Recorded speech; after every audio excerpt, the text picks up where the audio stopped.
Hello everyone, in today's video we're going to be taking a look at how to fly the Cessna 172 float version. Now basically it's the same thing as a regular Cessna 172, but you got a couple little added wrinkles onto it. Mostly we're dealing with the loose retractable landing gear, as well as, when you're taking off and landing from water, you kind of got to be careful because the simulation in this game is interesting to say the least. Now let's go ahead and get started. So first things first, it's basically a standard 172 startup. Again, there's nothing too crazy in this particular aircraft. One thing I will say, though, that you want to keep in mind is you have this little handy-dandy handle right here. This is landing gear and gear advisory. We can't lift the plane with the landing gear. So in the event that this handle is not down when you kick on the battery, you're going to be a little disappointed. Another thing you're going to want to watch out for, too, is if you look down here at the floor, this is water rudder control. You're going to want to make sure that you grab that and slap that down if you're doing any sort of land takeoffs here. So we're actually going to do is not a land takeoff. We're actually going to go right off the end of the runway and go swimming, just to show you kind of some of the fun things you can do with this plane. So let's go ahead and get started.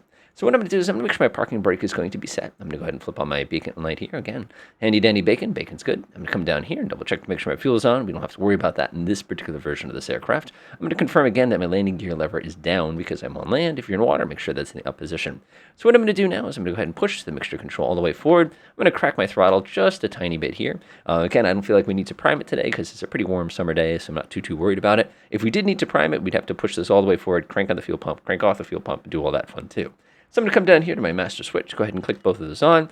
Normally what you do is you open up this window and yell the word, clear, bro! And people go, oh God, and they all look in your general direction, all of a sudden, brah, brah, brah, and we get rolling.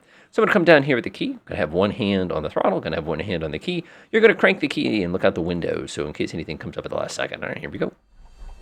Got to crank it a few things. That is the world's easiest starting airplane I've ever seen ever. Holy smokes. I wish the real ones would do something like that. So we're going to get up to about 1,000 on the revolutions per minute here. We're going to go pull the mixture out just a tiny bit because we want to go ahead and reduce the chance of getting some nasty spark plug fouling here. So what I'm going to do now is I'm going to come over here and flip on my Avionics master. Everything's going to do all its bloop, bloop, bloop, and everything is going to look pretty solid after I do that. Again, I'm going to go double check. We can check some lights real quick too. We can again flip them on to different times of day and everything like that. So now here we're going to have a little bit of fun because we're going to be taking a water takeoff here. And we're going to go ahead and actually do a land landing so you can kind of see what both of them look like. So what I'm going to do is I'm just going to look out my front window here, check to make sure it's clear. Looks pretty good to me. I'm going to go ahead and release the parking brake. Go ahead and push the throttle forward just a tiny bit. I'm going to pull back. Now remember, the wheels on this thing have no clearance. And by no clearance, I'm talking what do you have here, like 5 or 6 inches. So if you compress those suckers properly, you're going to crack your float. And again, you need the float to float, so I kind of keep that in mind. Now this is the most wrong thing I can ever think of possibly doing with an airplane here. This feels wrong. So we're going to go ahead and pull the elevator all the way back as we hit the water. And we're going to give it just a little tiny bit. And now we're nice and inside the water. That is so satisfying. I don't know why.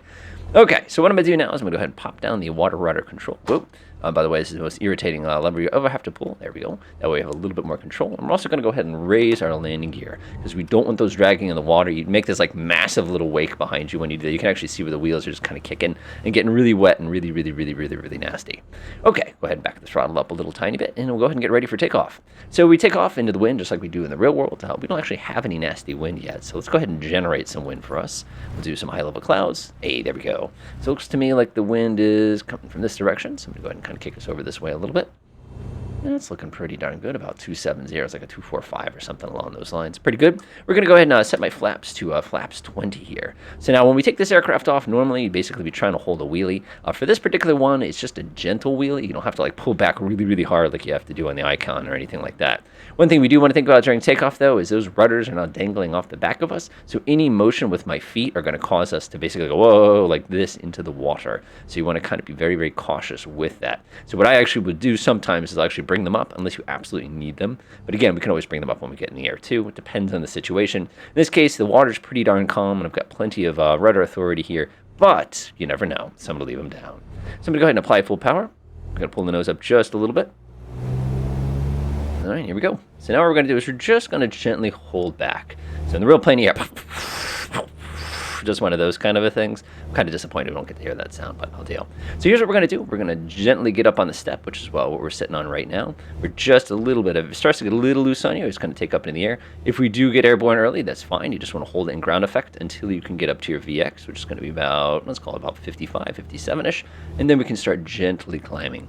Remember, because you have those things hanging off the bottom of you, this plane is not going to want to climb at all. So first chance that we can get, we're going to go ahead and milk those flaps up nice and gently. You can see we're doing about 60 knots here. I've already brought 1 notch up. We're going to go all the way up to our normal speed. Bring that nose down just a little bit. We're going to gently bring up that extra knot. And now we are on our way. Since we are airborne, now we don't want those little water rudders dangling out of the back, because when we do that, that could aerodynamically affect us. So that's something we want to think about. I'm actually going to go ahead and put them back down so they're kind of out of my way here. Go away. Nobody likes you. All right, good. Cool. So now we are a regular airplane. So I'm going to go ahead and fly this plane. Keep in mind, with those giant floats hanging off the bottom of this thing, your top speed is going to be limited.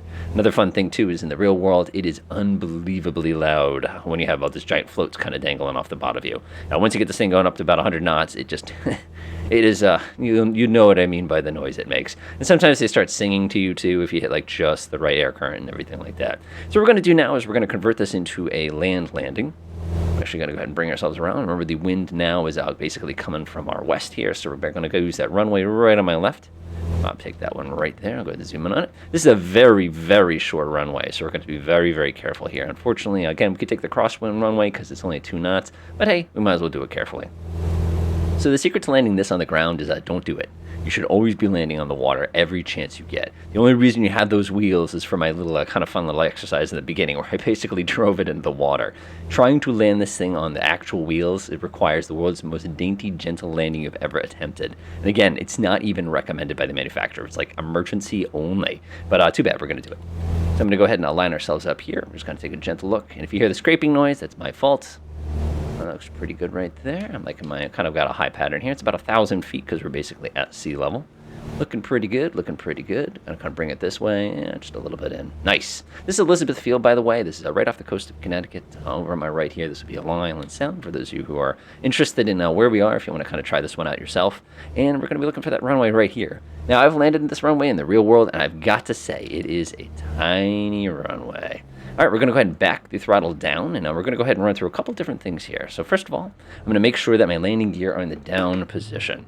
The next thing I'm going to do is I'm going to go ahead and start getting my flaps in the aircraft all dirty and kind of ready to go, dirty airplane. And the last thing we're going to do is we're going to make sure we come in just a little tiny bit fast so that we can land as flat as possible. I'm going to look out the back real fast, confirm that they're down. We're going to confirm that the water rudder is retracted, which it is, because we don't want to drag that either.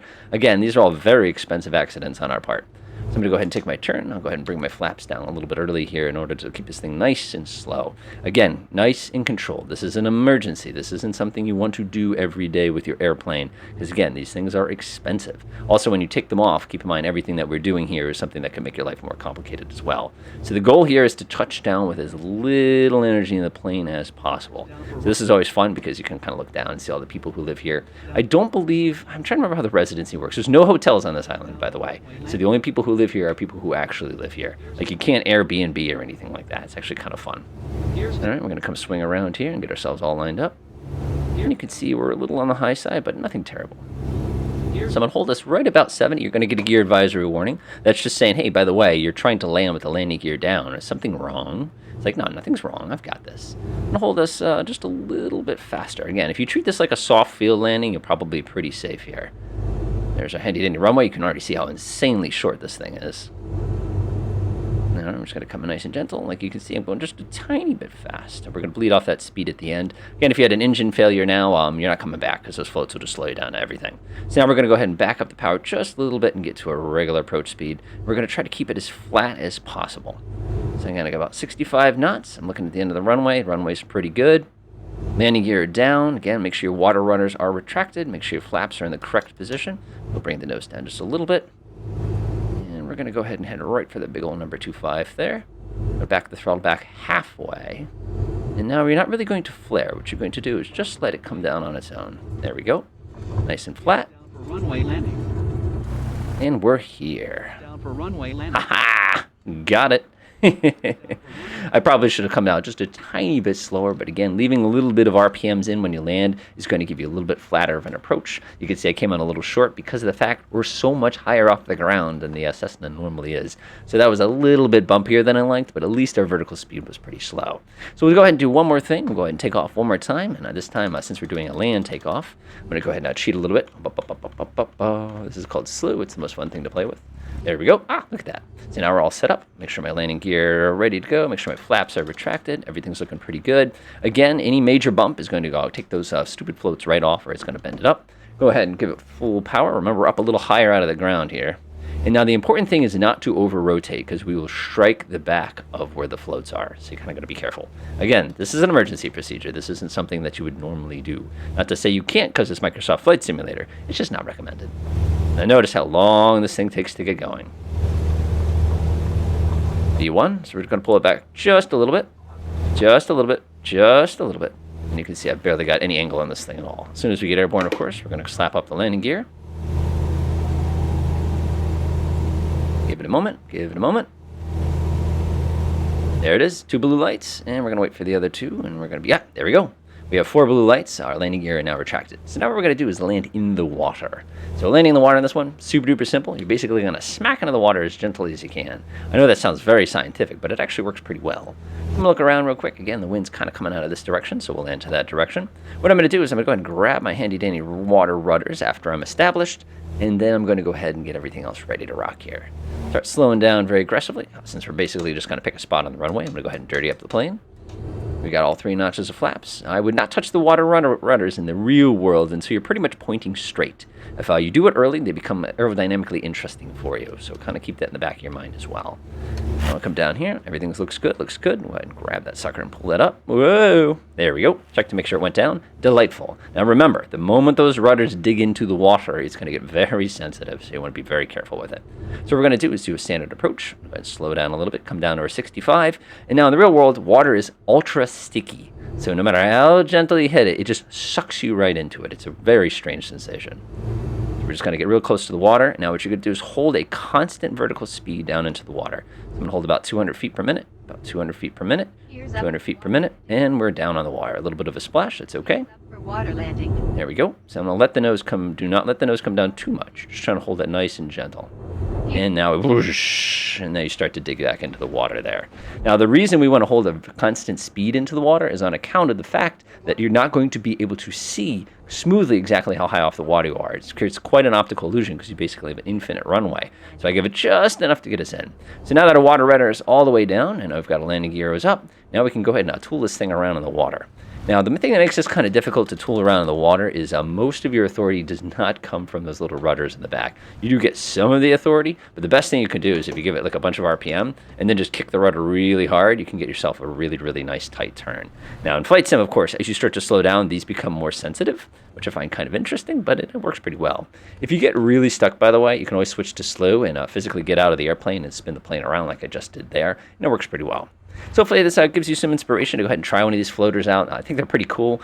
Just be careful with the water rudder that you don't knock them off. And again, ultra careful if you try to land these on land. Enjoy.